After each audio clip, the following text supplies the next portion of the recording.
اب اگر اس فرضیت کے بعد کوئی شخص تاخیر کرتا ہے تو وہ بڑے گناہ میں مبتلا ہے۔ جیسے ہی فرضیت ہو جائے، پہلا کام جو ہے، پہلا قرض جو ہے، یوں سمجھیے یہ اللہ کا قرض ہے بندوں پر۔ یہ لام جو آتا ہے، لام اور اعلیٰ، لام کسی کے حق کے لیے، اعلیٰ کسی کے اوپر حق ہونا۔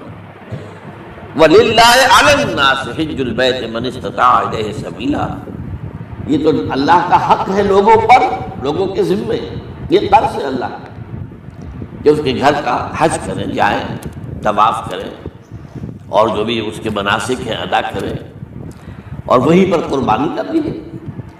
لِيَشْهَدُوا مَنَافِعَ لَهُمْ وَيَذْكُرُوا اسْمَ اللَّهِ فِي أَيَّامٍ مَّعْلُومَاتٍ عَلَىٰ مَا رَزَقَهُم مِّن بَهِيمَةِ الْأَنْعَامِ فَكُلُوا مِنْهَا وَأَطْعِمُوا الْبَائِسَ الْفَقِيرَ، اسی کے اندر جو ہے مناسک کے اندر قربانی بھی ہے۔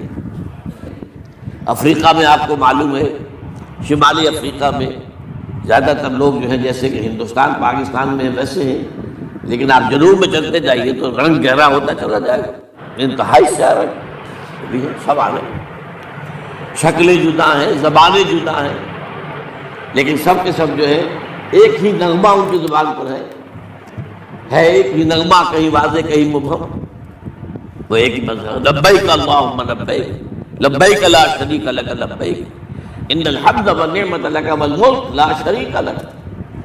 اب یہ ترانہ ہے، توحید کا ترانہ ہے، اور گونج رہی ہے اس وقت، آپ اندازہ نہیں کر سکتے کہ وہ پوری سرزمین گونج رہی ہوگی اس ترانے کے ساتھ، کیونکہ تھوڑی تھوڑی دیر کے بعد نئے قافلے داخل ہو رہے ہیں۔ ابھی ایک قافلہ جو ہے اس نے صحیح مکمل کی ہے، شامل ہو گیا، بلکہ اس کے دوران ابھی اس کا ختم نہیں ہوا کہ تیسرا قافلہ چلا رہا ہے۔ وہ تو یہاں سے ظاہر بات ہے کہ میں نے چونکہ ایک نقشہ اپنی نگاہوں سے دیکھا ہے، مدینہ منورہ سے اور مکہ مکرمہ جاتے ہوئے رات کے وقت، کہ کہیں جو ہے وہ روشنیوں کی وہ قطار ٹوٹتی نہیں، مسلسل معلوم ہوتا ہے کہ سڑک کے اوپر گاڑی ہے، مسلسل، کہیں اس کے اندر وقفہ ہے ہی نہیں۔ اتنے بڑے پیمانے پر، اتنے بڑے پیمانے پر، اتنے بڑے پیمانے پر لوگ جمع ہو رہے ہیں۔ زبانیں جدا ہیں، ایک دوسرے کی زبان نہیں سمجھتے، لیکن ایک زبان اور بھی ہوتی ہے جو بغیر بولے سمجھ میں آتی ہے، اس سے معلوم ہوتا ہے سب کے لیے محبت ہے، ہمارے بھائی ہیں تمام مسلمان، بعض کے اندر یہ محبت کا جذبہ زیادہ ہے۔ ترکوں میں انڈو پاکستان کے لوگوں کے لیے بہت محبت ہے۔ اب وہ بات جو نہیں کر سکتے، سمجھا نہیں سکتے، لیکن ان کی آنکھوں سے، ان کے انداز سے وہ محبت ٹپکی پڑتی۔ تو عالمگیریت جو ہے اسلام، ہمگیریت، عالمگیریت، آفاقیت، اس کا جو مظہر نظر آتا ہے وہاں۔ پھر یہ کہ ہمارے ہاں کی جتنے بھی فرقہ بندیاں ہیں وہ وہاں ختم ہو جاتی ہیں۔ وہاں اہل حدیث ہے، حنفی ہے، مالکی ہے، شافعی ہے، حنبلی ہے، یہ کام بھی کیا ہے آ کر انہوں نے آل سعود، ورنہ اس سے پہلے جو ہے وہ 4 مصلے علیحدہ تھے، وہاں پر 4 جماعتیں علیحدہ ہوتی۔ یہ حنفی مصلی ہے، یہاں پہ حنفی امام ہے وہ پڑھائے گا، یہ شافعی مصلی ہے، شافعی امام ہے وہ نماز پڑھائے گا۔ یہ جو ایک تفریق تھی وہاں بھی موجود تھی، انہوں نے سمجھ ایک امام کے پیچھے جماعت ہوگی، اسی میں حنفی بھی ہیں، مالکی بھی ہیں، شافعی بھی۔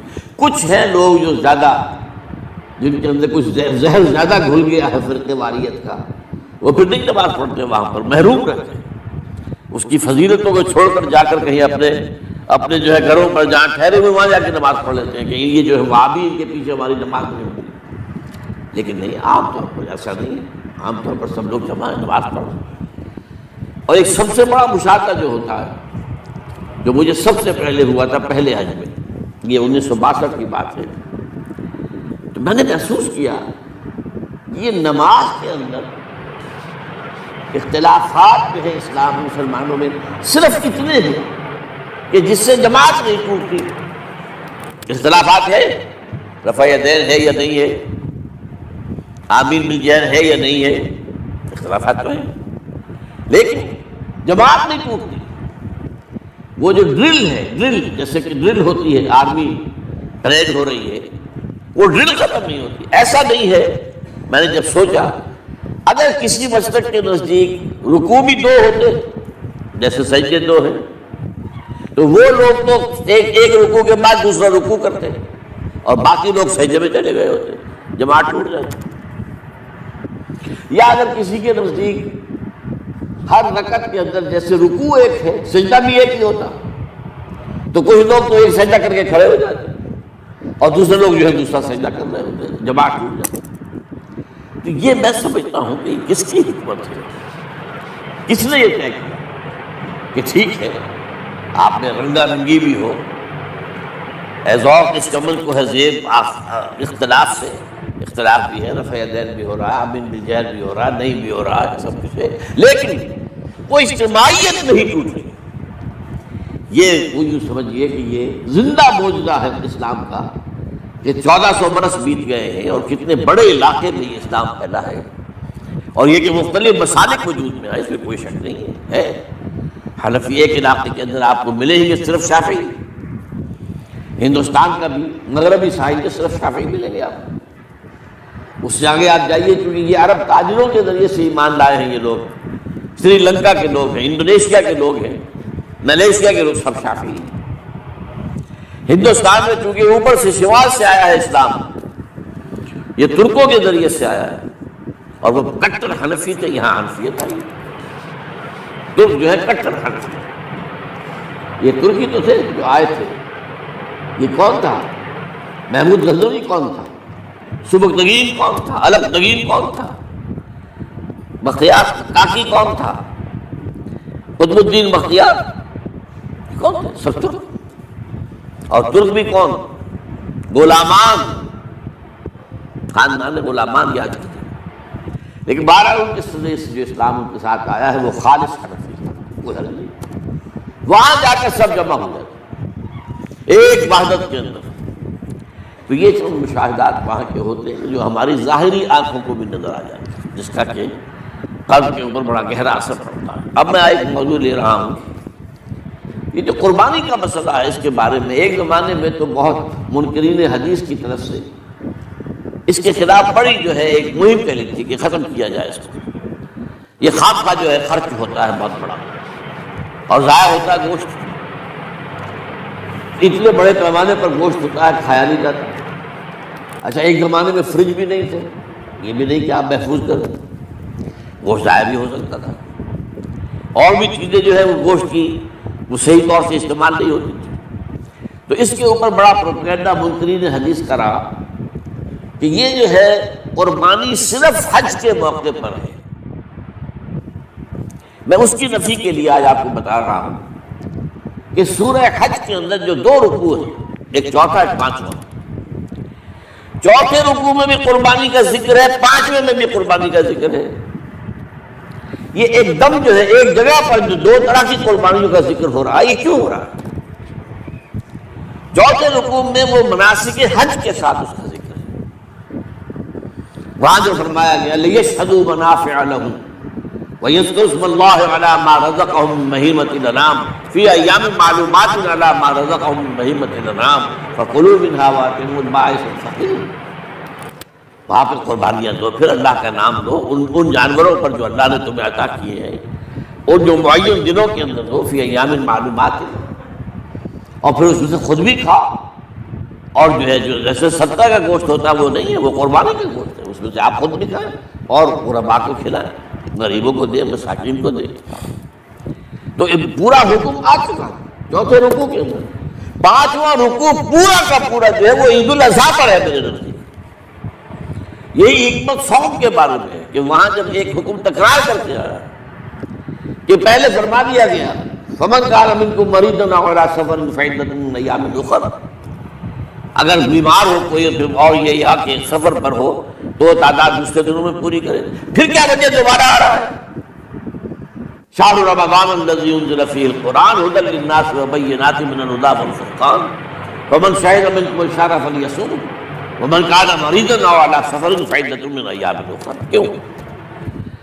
یہ تو ادبی اعتبار سے یہ کلام کا عیب شمار ہوتا، تکرار بلا کسی سبب کے نہیں، سبب کے بغیر نہیں۔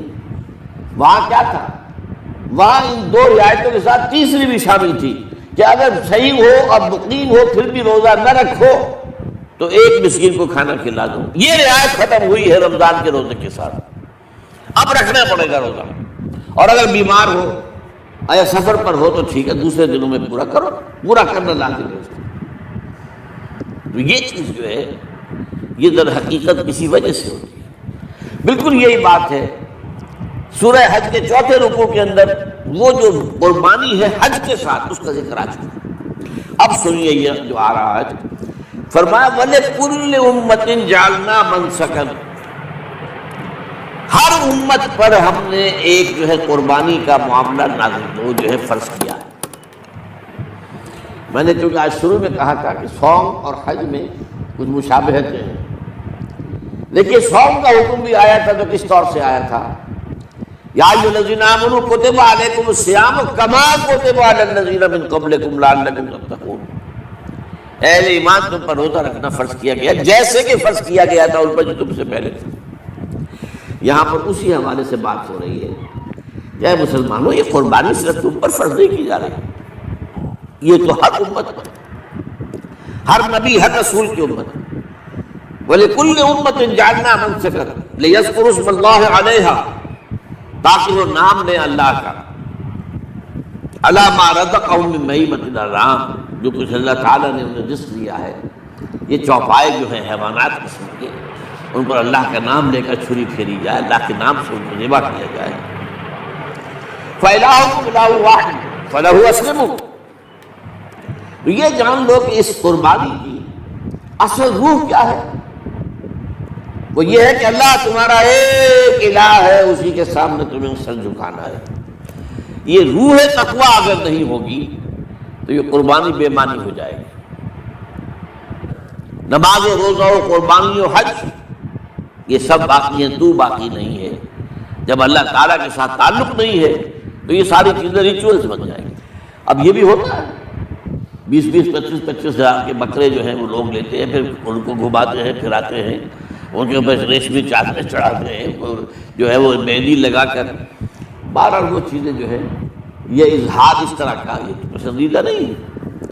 تو یہ تو لوگوں کو دکھانے کی بات ہے اور اپنے پیسے کی جو ہے اپنی دولت کے اظہار کا ایک ذریعہ ہے، لیکن یہ کہ بہرحال قربانی انسان کرے اور یہ کہ اس کے اندر روح جو ہے تقویٰ کی وہ موجود ہوگی۔ فَإِلَٰهُكُمْ إِلَٰهٌ وَاحِدٌ فَلَهُ أَسْلِمُوا وَبَشِّرِ الْمُخْبِتِينَ، اور اے نبی ان لوگوں کو بشارت دے دیجئے کہ جو اللہ کے سامنے جھکے رہتے ہیں، خشوع اور خضوع کی شکل اختیار کرتے ہیں۔ الذین اذا ذکر اللہ وجلت قلوبہم، وہ لوگ کہ جب اللہ کا نام لیا جائے تو ان کے دل لرز اٹھتے ہیں۔ والصابرین علی ما اصابہم، اور صبر کرنے والے جبکہ اس چیزوں پر کہ جو اللہ کی طرف سے ان پر آ گئی، وہ مصیبتیں کوئی تکالیف۔ والمقیم الصلاۃ، اور نماز کو قائم کرنے والے۔ ومما رزقناہم ينفقون، اور جو کچھ ہم نے انہیں دیا ہے اس میں سے خرچ کرنے والے۔ یہ ایک نظام ہے پورا کا پورا جو شاید میں بیان کر دیا گیا، اس کا ایک جزء ہے وہ یہ بھی ہے وَلِكُلِّ أُمَّةٍ جَعَلْنَا مَنسَكًا، یہ قربانی کا معاملہ جو ہے یہ بھی ہم نے ہر امت کے اوپر فرض کیا، ہر امت جو ہے اس کے اوپر لازم کیا گیا، اور مسلمانوں آج تم پر بھی لازم کیا جا رہا ہے۔ وَالْبُدْنَ جَعَلْنَاهَا لَكُم مِّن شَعَائِرِ اللَّهِ، اور یہ جو قربانی کے اونٹ ہیں، یہ خاص طور پر چونکہ عرب میں تو اونٹ کی قربانی ہوتی تھی، دوسرے جانور تو وہاں کم ہوتے ہیں، اور 12 ان کی قیمتی متاع بھی اونٹ ہے۔ وَالْبُدْنَ جَعَلْنَاهَا لَكُم مِّن شَعَائِرِ اللَّهِ، یہ اللہ تعالیٰ کے شعائر میں سے یہ اونٹ جو ہے یہ قربانی کا اونٹ ہے، یہ مکے لے جایا جا رہا ہے، یا یہ بکرے اور یہ مینڈے جو ہیں یہ قربانی کے ہیں، یہ وہاں جا رہے ہیں، تو یہ بھی گویا کہ ایک طرح سے اللہ کی نشانیاں بن جاتی ہیں۔ ان کے حوالے سے اللہ تعالیٰ کا ایک تصور اور اللہ تعالیٰ کے ساتھ ایک ذہنی رشتہ قائم ہوتا ہے۔ لیکن فیہا خیر، تمہارے لیے اس میں خیر ہے، بھلائی ہے۔ چنانچہ جب وہ جاتے تھے حج کے لیے تو جو بھی ان کے ساتھ دودھ دینے والا جانور ہے قربانی کی نیت ہے، لیکن دودھ جو ہے اس کا استعمال کر سکتے ہیں درمیان میں، اور بھی کوئی اگر ان کی کوئی چیزوں سے فائدہ اٹھانا ہو لیکن فیہا خیر۔ فَاذْكُرُوا اسْمَ اللَّهِ عَلَيْهَا، تو آپ ان کا اللہ کا نام لو اس کے اوپر صاف